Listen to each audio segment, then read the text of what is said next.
Selamat sore. Salam sehat bagi kita. Shalom. Perkenalkan, nama saya Stefano Gianni Pemerintah dari kelas 12 IPS. Di sini saya akan menceritakan cerita pendek saya yang bertemakan tentang COVID-19 dan saya mengambil judul adalah pandemi corona atau yang disebut dengan pandemi COVID-19. Corona atau yang biasa disebut dengan COVID-19 adalah sebuah virus yang sudah merajalela, yang sudah meluas ke seluruh dunia atau negara yang dapat membahayakan manusia. Virus ini pertama kali muncul di kota Wuhan, China. Virus ini muncul pada bulan Agustus ketika sebagian atau beberapa orang sudah mengalami sakit dan ditemukanlah gejala. Namun pemerintah di sana sudah memberikan peringatan tegas untuk memberikan tetap kepada setiap warganya untuk tetap lebih waspada dan tetap menjaga diri. Tapi yang ada, hampir semua orang tidak percaya dan tidak mengkhawatirkan akan virus ini. Dan mereka berkata, hanya virus doang kok, ya kan? Gak usah kita takut, ya kan? Tubuh kita kan sehat, gak gampang kena penyakit atau virus, ya kan? Hari demi hari berlalu, virus ini semakin menular di kota tersebut. Dan berita tersebut didengar oleh sebagian orang yang tidak terkena COVID. Dan mereka sudah panik karena sudah banyaknya kasus di kota mereka.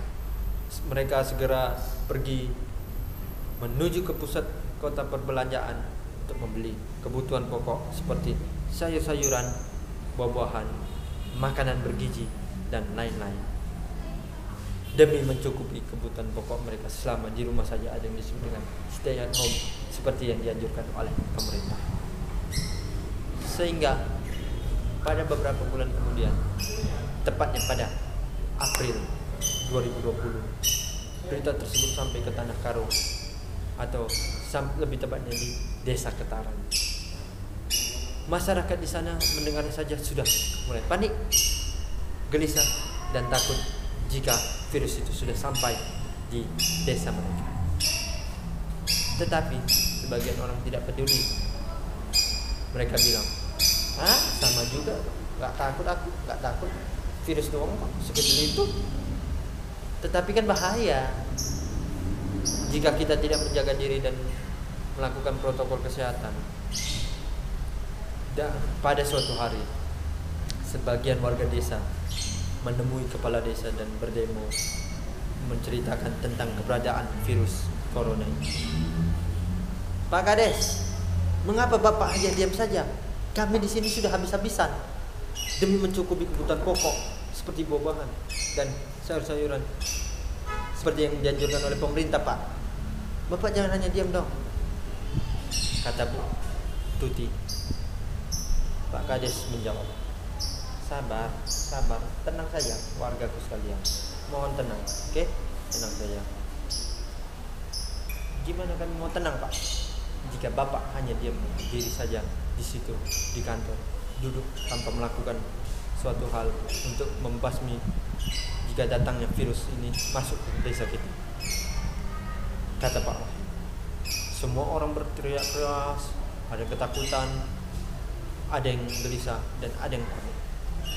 Semua orang sudah panik akan virus mematikan ini. Apakah betul virus ini berbahaya dan sangat mematikan? Menurut saya sih mematikan, Pak. Lihat saja di televisi berita, kata Putih. Beberapa orang yang sakit seperti demam, batuk, flu harus diisolasi di rumah selama 14 hari atau 2 minggu dan tidak boleh keluar rumah. Tiba-tiba demi hari demi hari orang di desa sana semakin banyak yang terkena penyakit dan membuat sebagian orang yang tidak terkena penyakit tersebut semakin gelisah, takut, dan khawatir. Mungkin ini hukuman dari Tuhan karena sebagian warga desa kita sudah sakit, kata Pak Andi. Mungkin saja, Pak, kata Ibu Wati. Tapi Bapak kok bisa tahu hukuman ini dari Tuhan? Kata Pak Martin. Coba Bapak lihat kota Cina sana melalui berita yang ada di televisi atau radio. Virus itu sudah memakan korban jiwa, Pak. Pada keesokan harinya, Pak Anton dan Pak Martin pergi ke puskesmas dekat rumah Pak Kades. Ketika sampai di sana, Pak Anton dan Pak Martin langsung menemui dokter dengan tergesa-gesa. Ada yang bisa saya bantu, Pak? Ada yang bisa saya bantu, Pak? Kata Pak dokter kepada Pak Martin dan